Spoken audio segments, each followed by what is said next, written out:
back again with the first look of week 2 now of the NFL. Was a great week 1, man. I mean, I enjoyed watching all the games. Came close to winning big, but then fell out, man, because I didn't have anybody late in my lineup on my best lineup of the weekend, which really sucks. But had, like Devontae Adams and stuff for late, but what killed me was not having, Jefferson, man. He killed it. He really killed it this week.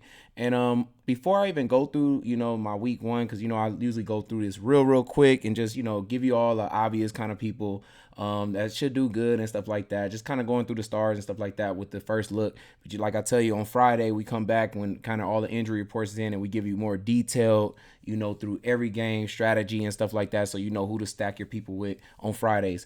But before I go through the first look and just giving y'all those little simple, picks and stuff like that for the week through each game, I'm gonna go ahead and just do an overview, or a review of the winner for the $1 million. Let's just review his lineup real quick, so that can help y'all out with maybe setting up your lineups for this next week as well.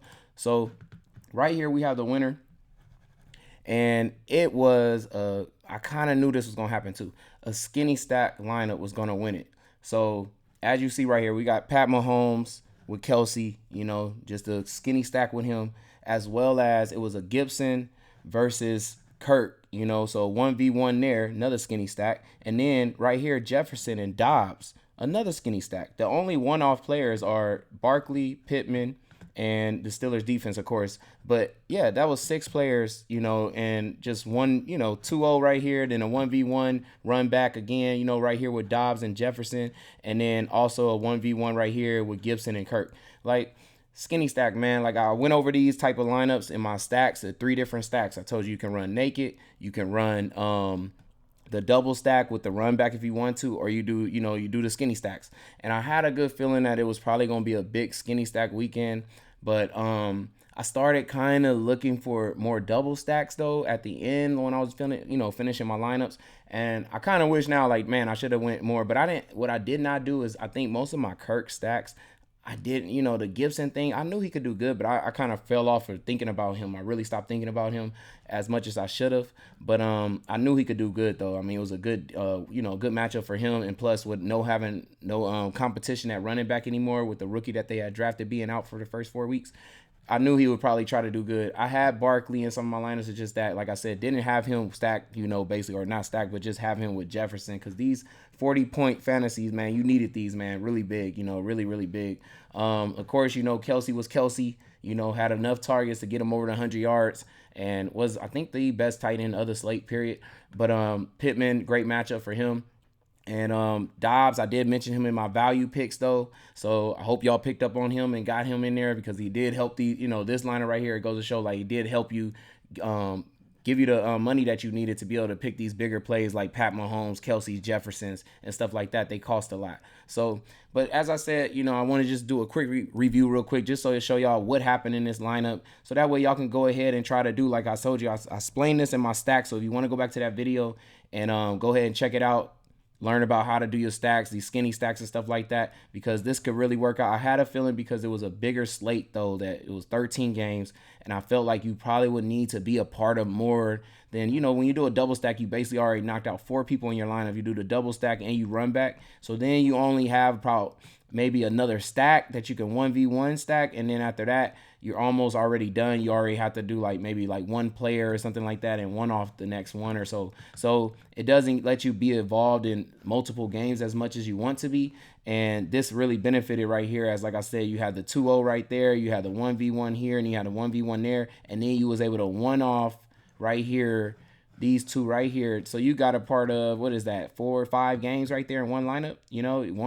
Yeah, it's got to be right. 1, 2, 3, 4, 5 games right there in one lineup they was able to be a part of. So, and as well as being a part of a defense right here, so he makes it 6. And the defense put up a freaking player, amount of fantasy points, which is crazy, man. So, but we're going to get into this week's first look slate right here. So I'm going to go right into it. So we got Carolina and the Giants right here, and that's going to be Baker for sure, I would say, and also still McCaffrey. I expect a bigger game out of McCaffrey after that first game wasn't that good.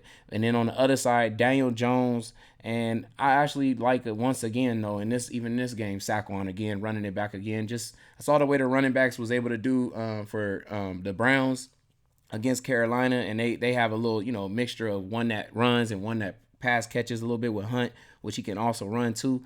And I just feel like Saquon does both of those things, so I definitely got to go with him as well. So on this in this game right here, the Jets versus Cleveland, I believe Flacco is still going to be playing again. So if he is still playing again, it's Flacco then. If it wasn't, it'd be Zach Wilson, and I would have to say Cleveland. Let me just see real quick. I want to make sure I know I'm picking a good person and not just anybody of the obvious. I want to make sure it's the right person. Okay, so it could be who's their deep threat for the Jets? I would say it seemed like Corey Davis was getting a lot of big plays. So I would say Corey Davis in this situation here. I didn't see enough for Wilson and where is he? Elijah Moore here. Like it looked like Corey Davis was catching more of the big plays, and I feel like that would be the person with Flacco in this game. On the other side, though, the Jets. Let me make sure. Let me see. Do they run what defense do they run too? Just to make sure I'm giving y'all the right person. The Jets run. Okay, so yeah, the same thing over here then, or not the same thing over here, but I noticed on the Cleveland side I did see Peoples Jones, so he could be a good play at receiver for sure. But definitely, I mean, it's got to probably be Chubb if the running game for that game as well. So then on the other side here, I mean, this other game here, we got the Patriots versus Pittsburgh. This is probably gonna be a more tougher game here. But let me make sure. Let's see what's the latest on Mac Jones real quick. We get back is believed to be dealing with spasms. Okay, so he probably should be able to get through that once he gets some medicine or something in him. But so I believe, yeah. Let's see. Let's make sure we picking the right main option here. Okay, so we got over here. Then it should be Mac Jones. Then and the number one person should be Jacoby Myers. Okay, so for that side, then the Patriots. On that side, it should be Claypool and with Trubisky. That should be the two that should do really good in this game. And then we're going to move on to the next game here. We got Miami and Baltimore. Miami and then Baltimore. Let me make sure I got this right. I don't want to give y'all nothing wrong for just the main people. Okay, so we have here then Lamar Jackson, and it should actually be Duvernay, I believe, because he should be playing the slot. It should be Duvernay. I mean, he already had a good game already, so I definitely feel like he could do it again. And then it should be on the other side. It should be Waddle and Tua. So those are the two that should have a really a good game in this in this series right here. And then we're gonna move it on to the next game here, and we got the Colts and the Jacksonville Jaguars. And I believe, let me make sure. Okay, we got that. And then okay, so for what I want to say, the Jacksonville side, I forgot they used Robinson more, right? So Robinson got used way more than ETN.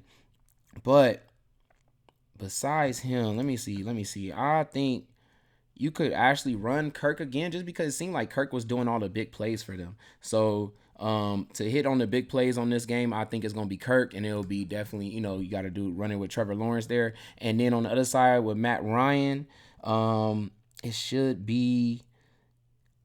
Let's see. I believe it was Paris Campbell.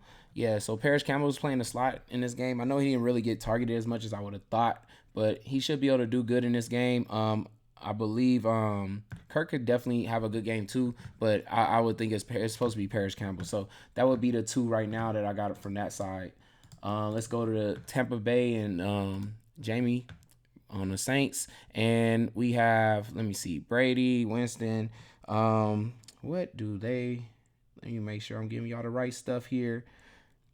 Okay, great. Okay, perfect. So we got Jamie, and just as last week, it was Laundry, and it's Laundry again. So Jamie and Laundry should do good. And then also from this side, it should be Brady with man, it's hard to say Mike Evans because he usually gets shut down, but I did see a lot of what I want to say, Julio Jones doing most of the deep routes and stuff like that. So it could be Julio. I mean, his prices went up, I feel like, a lot more probably than what it would have been. But because of what they saw already. So, but it's supposed to be him because I'm like, Mike Evans usually gets shut down by Lattimore. So I would have to say it's Julio Jones in this situation here. And if Godwin is out, then Julio's probably definitely gonna get targets a lot. So definitely on that game, there you go for those two there. And then we're gonna move on to this Washington Detroit game here.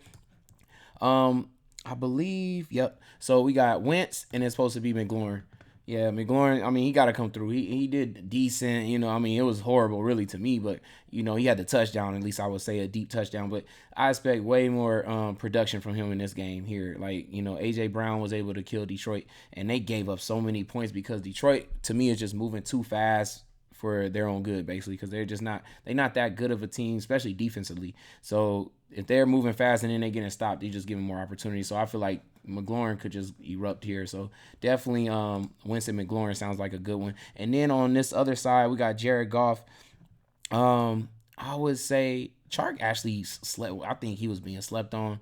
And he actually had decent numbers. I didn't know he was going to do that well. It's like I didn't see that coming, but definitely I would say Chark over St. Brown. It would be Chark for me in this game to run back there. And then let's move on to the Seattle and San Francisco game. Really good Monday night game I got to see today. So from Seattle. So Geno is supposed to be able to get, I would say it's supposed to be Metcalf. So Metcalf should have a good game here. And then on the other side, Trey Lance going against, I don't wonder, man. Let me see. Let me make sure that that's right still. That they still Seahawks. Okay. So on the other side here, the other side here is supposed to be a Uke. Yeah, it's supposed to be a Uke with Trey Lance. So sorry there. And then we have, so like I said, so that's a Uke over there. I mean, he should be able to, long as I know he wasn't getting enough time in the pocket, but if he's getting enough time in the pocket, it should definitely be a Uke for Trey Lance. And then on this other game here, we got Atlanta versus the Rams. And okay, perfect. Cooper Kupp and Stafford. Cooper Kupp should kill in this game. Like, seriously. It's going to be crazy, though, because his price is ridiculous. But, I mean, golly, could go for 40, like, for real. And on the other side of this game, though, we got Mariota. And it should be Mariota. And, man, Drake London looked decent out there. I didn't really see him get moved into the slot much. But if not, it's Mariota. And I would say it's, where is that? Pitts. Definitely Mariota and Pitts in this game then. So definitely look out for that. That's a good little stack there. And then Arizona versus the Raiders here. I think the Raiders have changed their defense. Yes, they did. And then Arizona is still running, right? Let me make sure. Okay, perfect. So in this game, we have the QBs, of course, Murray and Carr.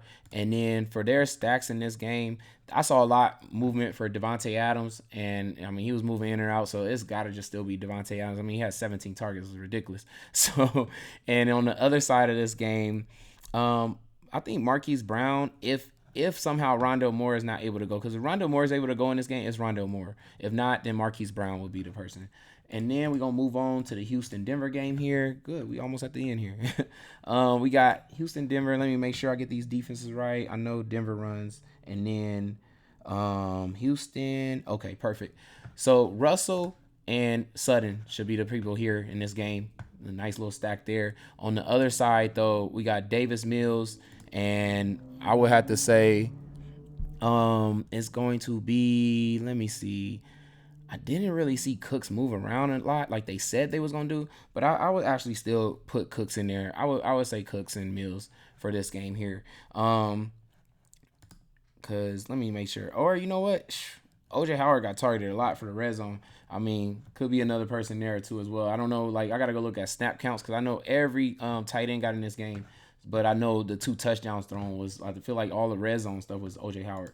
And then we got Cincinnati and Dallas right here. This would have been, my God, it sucks that Dak got hurt because this was definitely supposed to be Dak and CeeDee Lamb game right here. I kind of worry now, though, with Cooper Rush being quarterback, that it'll even be him. I mean, I expect him to get targets. It just, he looked like he stopped trying out there as soon as Dak got hurt in that game. So on the other side, though, we have Burrow, and it's got to be Chase, man. I just feel like he's going to be moving all around, in and out and all types of stuff. But also it's just because he does all the big plays, and that's what's going to happen in this game. It's going to be big plays for Chase. And so the connection there with those two definitely should work out. So that's the first look of week 2 right here, y'all. Man, it's crazy. We already got done with week 1, man, and football goes by so fast, man. But I'm so happy that it's back. So like I said, I'll be back with, we're gonna go through the top 5 videos, be on the look for those. It'll be 4 positions we gotta go through. And then we'll be dropping the strategy video to build lineups and stuff like that on Friday. As well as we got, the Thursday night showdown and stuff like that. Video has to drop too. I'll do the first look on a Thursday night showdown, and then the value plays will drop probably on Saturday or so like that. But it's your boy Jaystar, man. I hope y'all enjoyed this weekend, for the football, first weekend of football being back, man, like I did. Let's get this money this second week, y'all. Like, I learned a lot this week, man. Like, I just did the review right there. It taught me a lot, going over the lineups and how people won. And I'm ready to win week 2, man. So I'll catch y'all. Boy Jaystar out. Peace.